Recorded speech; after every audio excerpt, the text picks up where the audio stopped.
here on planet Earth, and it is all based upon shipping and postal wars that have morphed into banking wars. Okay, so the three really work together hand in hand, but the banking warfare has really kicked off here as of late in relation to this whole thing. So when you're born here in this planet, or here on this planet, you are born of the water, right? Because this is a shipping war. You're all captured in a shipping warfare that you're unaware of, that you've been captured into. So when you're born of your mother's water, and you are docked as a vessel by a doctor who is a registered harbor master by the port authorities and authorized by the Department of Transportation.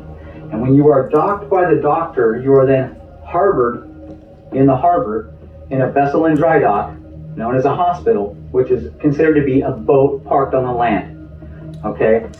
But when you're born and harbored by the harbor master in this vessel in dry dock, you are considered a ward of the state. So you are placed into a maternity ward. Why are you a ward of the state? Because you have not yet been brought under the laws of this old school Masonic system. Now, how they get you into this old school Masonic system is with the birth certificate.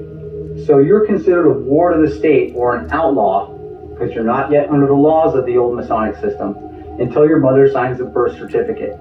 This is a commercial instrument, okay? This is saying that you are now owned and under the laws of this Masonic system, but you are owned and that you are nothing more than a piece of cargo or a vessel or a dead person that's presumed to be missing, dead, or lost at sea, right?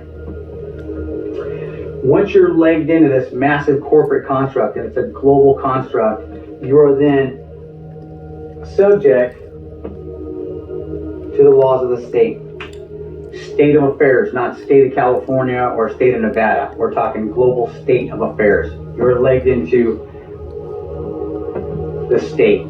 It's in favor of the banks. It's certainly not in favor of the people. What happens when you have a child is your child is given a social security number. They estimate how many taxes your child is going to pay over his or her lifetime. And they take that birth certificate and they issue it on the capital markets and they earn money on it. Once that happens, you are then under the laws of this entire global construct. I'm saying something much worse, actually. What I'm saying is that when every citizen goes into the court system, they are not seen there as themselves a U.S. citizen. They're seen as the person who had their birth certificate pledged. You're there as a debtor. You're not there as a citizen. We have been converted from human beings that are citizens of the Republic of the United States into chattel. Chattel, that is a legal term for something which is property. We are now considered to be property of the Federal Reserve. We're not considered to be human beings and citizens of the United States. These are the pillars of the laws of this global construct. Admiralty and maritime, and civil jurisdiction. Law of the sea, law of the land. Law of the sea has always been held by the King of Great Britain. Okay, that's how he runs his entire country. It's considered a vessel, a great big boat, and all the people in that boat are considered to be missing, dead, or presumed lost at sea with their birth certificate system. That's how he runs his whole country. And that's the same thing we're doing here in the United States. Why? Because Great Britain has always been our Postmaster General here in the colonies and the 50 states. Now let me explain what Postmaster General of the world is. Okay, this is our vessel. This is planet Earth. This is the vessel that we're all floating around on in this sea of space we call the solar system, or the galaxy. This is our outpost, right? Our boat. The Postmaster General, or the General of the Post, is Great Britain. Always has been. This is an old school Masonic warfare platform, planetary warfare platform based upon shipping, postal, and banking wars. Okay, I've explained the shipping to you. The postal revolves around timelines. When you're brought into a jail, the timelines kick off, whether it's a federal offense, state offense, or local offense. Different venues have different timelines, okay, and there's several. His whole system is enforced in the courts around the world. This whole system is enforced in the courts, and what they're enforcing is the elemental chart, his strategic metals contract, his styles manual, and the dictionary, which is basically the entire system all of us are using, the grammatical construct we all use. All of these contracts and this entire system is enforced in the courts around the world. Those are called the neutral ports. That's where the wars are fought in relation to this entire matter, right? If you got a grievance, you go into the courts or the neutral ports and you fight it out. But this thing is set up to make sure that he always wins, okay? This entire system is set up so that you never win. All they look at you as is a piece of cargo, a boat or a vessel that can be harvested, raped, plundered, and pillaged for its goods. So this is the old school Masonic system that these guys have set up, and this is what is being defended on planet Earth, okay? This whole system belongs to the King of Great Britain, or is run and defended by the King of Great Britain.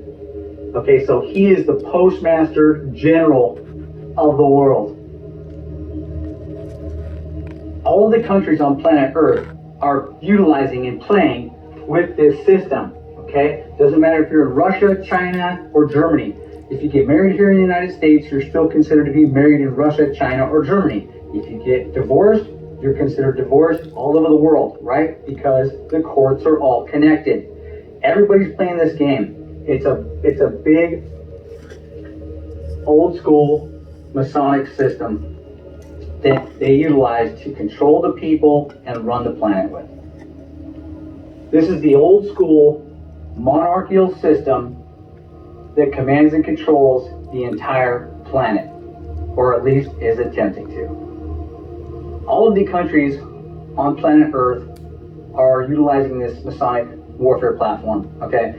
And as they are all high-ranking Masons, all of them, okay? Not Masons in the or in the form of guys who are setting up sidewalks and driveways, okay? They're not those type of Masons. These Masons build governments. They build them and they defend them. The contracts that I pointed out that the King of Great Britain has, all the countries have those same contracts. They all have their own strategic metals contract in place that allows them to print and mint their own coinage based upon their banking system, okay?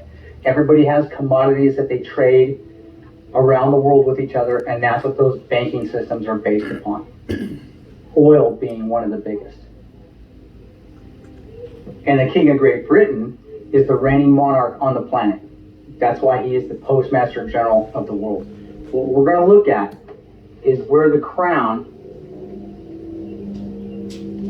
derives its authorizations or its authorities that their entire system is based upon.